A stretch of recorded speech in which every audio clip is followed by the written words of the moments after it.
Bonsoir Marine Le Pen. Bonsoir. On va beaucoup parler d'Europe ce soir parce que c'est vraiment un sujet qui s'impose dans l'actualité et même dans le débat de la présidentielle. Vous aurez d'ailleurs vous-même tout à l'heure un débat avec Jean Leonetti, le ministre chargé des Affaires européennes. Mais auparavant, je vais vous poser quand même quelques questions, bien sûr.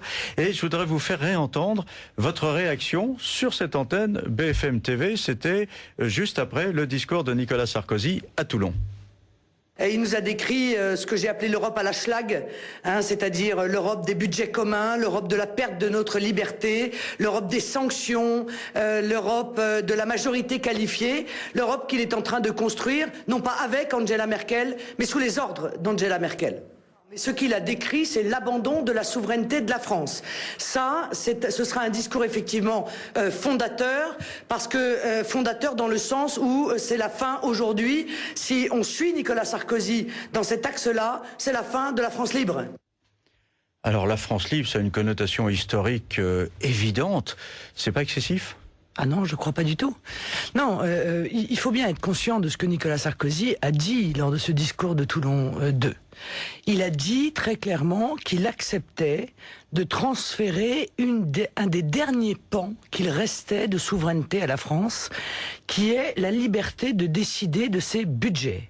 J'ai eu l'occasion, pour que les Français soient conscients de ce que ça représente, de dire que c'est une mise sous tutelle, de la même manière que, à titre individuel, Madame Bettencourt a été mise sous tutelle, c'est-à-dire qu'elle ne peut plus signer ses chèques sans une autorisation extérieure. Eh bien, la France serait pareille.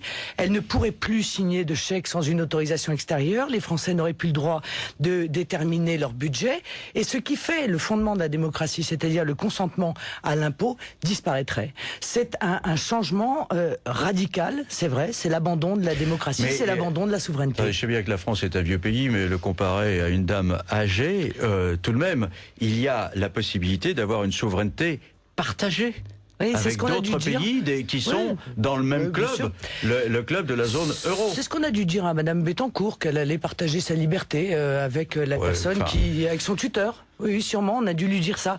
La réalité, c'est que il s'agit d'États qui sont à égalité les uns avec les autres dans une zone euro. La souveraineté partagée, ça n'existe pas. La souveraineté, c'est la souveraineté. C'est exactement contraire au partage, voyez-vous. Ça ne se partage pas.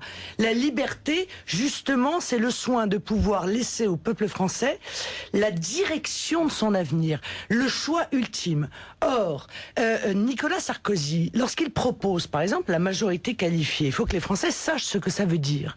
Ça veut dire que la majorité des pays pourrait voter pour imposer à la minorité qui refuserait de voter un fonctionnement, une manière de fonctionner. Eh bien, le droit de veto disparaîtrait. Ça veut donc dire que l'on pourrait se voir imposer par une majorité de pays des décisions que le peuple français refuserait. Il n'a pas dit que le droit de veto disparaîtrait. Il y a déjà beaucoup de décisions. Le principe de la majorité qualifiée, c'est ça. Mais il y a déjà beaucoup de décisions au niveau européen qui sont prises à la majorité qualifiée. Vous le savez bien, puisque vous êtes députée européenne. Définitivement, l'ensemble des décisions seraient prises à la majorité qualifiée. C'est la fin du droit de veto. La majorité qualifiée, c'est l'inverse du droit de veto. Alors, je voudrais vous faire écouter ce que disait sur la souveraineté Dominique de Villepin, qui est de tradition gaulliste. Chez les gaullistes, on est très anxieux de maintenir la souveraineté. Il était ici dimanche dernier à votre place. Aujourd'hui, avec la mondialisation, il y a toute une série de domaines où nous avons perdu toute souveraineté. Et nous le voyons tous les jours face aux marchés financiers. Et donc, se doter d'une Europe plus intégrée, plus fédérale, dans le cadre d'une zone euro, c'est retrouver des marges de souveraineté, c'est accroître notre souveraineté. Oui, il s'apprête à rejoindre Nicolas Sarkozy. Par conséquent, il l'a dit avant lui. Par conséquent, il est capable de tordre la vérité, de torturer la vérité jusqu'à ce qu'elle avoue n'importe quoi. Vous ne croyez pas qu'on est plus fort à plusieurs? Vous imaginez la France seule devant la Chine? Non mais monsieur, ça fait des années qu'on nous explique qu'on va être plus fort à plusieurs. Mais c'est une réalité. Et ça fait des années que nous sommes plus faibles à plusieurs. Ça fait des années, on nous a expliqué qu'avec la monnaie unique, nous serions plus forts, que nous allions construire un espace qui pourrait faire le pendant aux États-Unis, qui serait l'espace du monde le plus puissant économiquement. ça a été le plus faible. L'Union européenne, la zone euro, a eu la croissance la plus faible du monde dans les 10 dernières années. La réalité, c'est qu'aujourd'hui, notre continent est en faillite et que l'échec de la monnaie unique apparaît à tous de manière éclatante. Est-ce qu'il ne faut pas renforcer le continent plutôt? Vous imaginez la France avec ses 65-67 millions d'habitants face à la Chine, 1 milliard, je ne sais pas combien, 300 millions? Je l'imagine assez bien, oui, monsieur, je l'imagine assez bien. Oui, oui, je pense que la France est beaucoup plus forte que ne l'expliquent nos dirigeants qui ont d'elle une vision qui leur ressemble petit, faible, soumis. La France est un pays fort, c'est la 5e puissance du monde, elle est encore capable d'imposer ses vues lorsqu'il s'agit de défendre ses intérêts. C'est marrant, voyez-vous, monsieur Mazerolle, mais tout ce débat me fait penser, et sûrement ça vous y fait penser aussi, aux circonstances de l'appel de Cochin. Qui n'était pas l'appel de Jacques Chirac qui n'a fait que le lire, mais qui était l'appel de Marie-France Garot. Vous voyez, c'était une femme qui refusait justement la soumission et qui refusait la perte de souveraineté. Eh bien moi j'ai relu cet appel de Cochin. On pourrait quasiment encore aujourd'hui le signer. Quoi par exemple? C'est pourquoi nous disons non. Non à la politique de la supranationalité, non à l'asservissement économique, non à l'effacement international de la France. Favorable à l'organisation européenne, oui, nous le sommes pleinement, nous voulons autant que d'autres que se fasse l'Europe, mais une Europe européenne où la France conduise son destin de grande nation. Et ça n'est pas évidemment le cas. C'est, vous savez, le texte dans lequel Jacques Chirac parlait de ceux qui étaient pour l'intégration européenne en parlant d'eux, en disant le parti de l'étranger. Alors, vous trouvez qu'il y a un parti de l'étranger en France aujourd'hui? Ah, écoutez, en tout cas, il y a non pas un parti de l'étranger, mais un parti qui n'est plus un parti patriote. Mais qui? Il n'y a plus de parti patriote. Qui visez-vous en disant ça? Mais tous ceux qui sont en train de brader notre pays. Nicolas Sarkozy du parti de l'étranger? Non, non, Nicolas Sarkozy n'aime pas la France. J'ai eu l'occasion de le dire et je le redis sur votre antenne. Il n'aime pas la France. Parce que s'il aimait la France, il n'aurait pas du peuple français la vision qu'il a et qu'il exprime en toutes circonstances.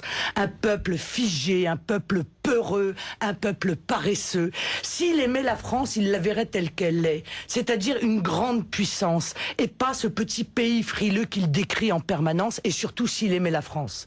Il tiendrait à lui conserver ce qui est son bien le plus cher, sa liberté.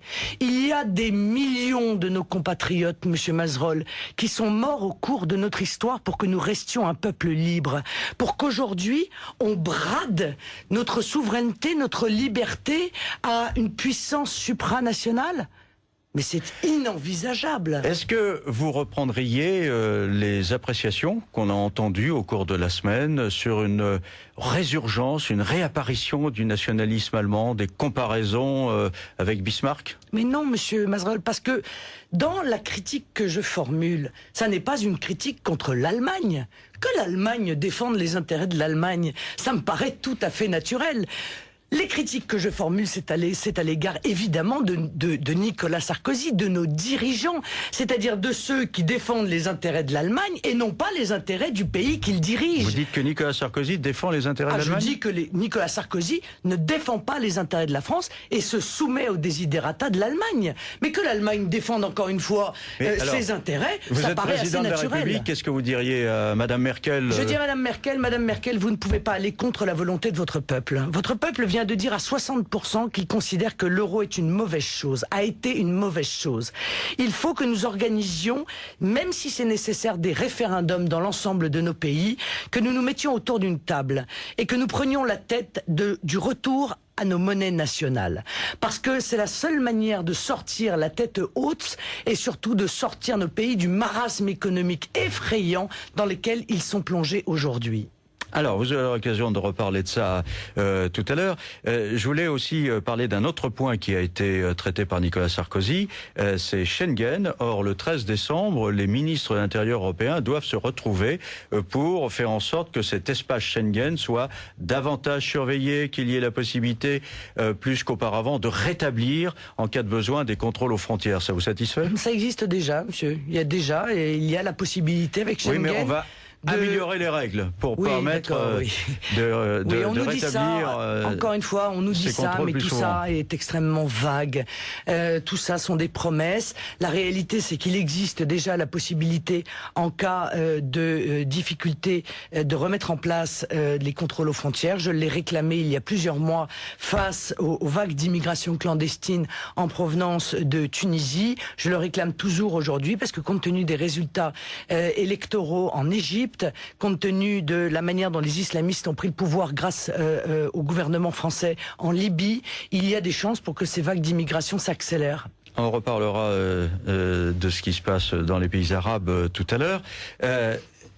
Vous trouvez que Claude Guéant est un bon ministre de l'Intérieur? Vous avez dit merci l'autre jour, mais lui aujourd'hui, il dit « Attendez, moi j'ai rien à voir avec le FN. D'ailleurs, Marine Le Pen, elle ne sera pas présente au deuxième tour. » Non, je trouve que c'est un très mauvais ministre de l'Intérieur. Ah bah quand même, vous lui avez dit merci l'autre jour. Je lui ai dit merci de plaider coupable. Merci de nous expliquer que Nicolas Sarkozy a mené une politique d'immigration catastrophique. Puisqu'il vient dire que ministre de l'Intérieur, alors même que Nicolas Sarkozy est en charge de ces problématiques depuis 10 ans, 10 longues années. Vous vous souvenez, il y a 10 ans, M. Mazerolle, nous étions beaucoup plus jeunes, et vous et moi, hein, on avait l'avenir encore surtout devant moi. nous. Hein, bon. Eh bien, pendant 10 ans, il n'a rien fait. 5 ans comme ministre de l'Intérieur, 5 ans comme président de la République. 10 ans.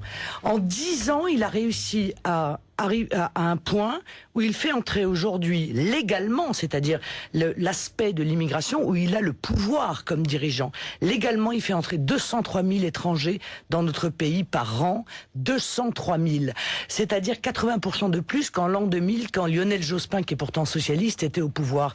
Donc je viens dire à Monsieur Guéant, merci d'admettre que vous avez été parfaitement incompétent dans ce domaine et que vous avez fait exactement l'inverse de ce que vous aviez promis aux électeurs. Vous aviez demandé à François Fillon, le Premier ministre, de lever la règle de l'obligation pour un maire de déclarer le nom du candidat qu'il parraine pour l'élection présidentielle. Ceci dans la quête des signatures, puisqu'il vous faut, à vous, comme tous les autres candidats, 500 signatures pour pouvoir vous présenter. François Fillon vous a dit non, on va maintenir la règle de l'obligation de déclarer le candidat pour lequel on se prononce. C'est pas la déclaration, c'est la publication des noms des maires qui ont parrainé des candidats. Alors, il vous a dit non. Est-ce que vous allez aller plus loin? Oui, je vais aller plus loin. Je vais mener une bataille juridique et constitutionnelle, parce qu'il me semble que cette règle est parfaitement anticonstitutionnelle aujourd'hui. Mais c'est pas ça qui est important. Ce qui est important, c'est que M. Fillon a rendu une décision politique. Mais qu'est-ce que vous allez faire alors? Il a quand même, alors qu'il sait que cette mesure a totalement dérivé, alors qu'il sait qu'il y a des pressions qui s'exercent sur les maires de petites communes, alors que les maires de petites communes réclament à corps et à cri justement l'anonymat des parrainages, eh bien il a dit non pour conserver entre ses mains, celle de l'UMP et celle du PS, la possibilité de choisir qui sera candidat et qui ne le sera pas. À ceux qui sont candidats, on donne les parrainages.